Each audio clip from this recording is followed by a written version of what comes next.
येषामर्थे काङ्क्षितं no राज्यं भोगसुखानि च तैमे अवस्थिता युद्धे ప్రాణం త్యక్త్వా ధనాని చ. భావం: మనం ఎవరికై ఈ రాజ్యమును, భోగములను, సుఖములను కోరుకొనుచున్నామో వారే ధన ప్రాణముల ఎడ ఆశలు వదులుకొని యుద్ధమునకు వచ్చియున్నారు.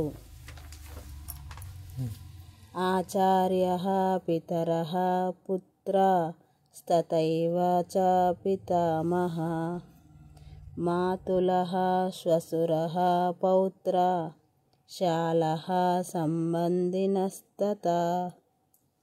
భావం: గురువులు, తండ్రులు, తాతలు, కొడుకులు, మనుమలు, మేనమామలు, మామలు, బావమరుదులు, ఇతర బంధువులు మొదలగువారు అందరును ఇచ్చటికి చేరియున్నారు.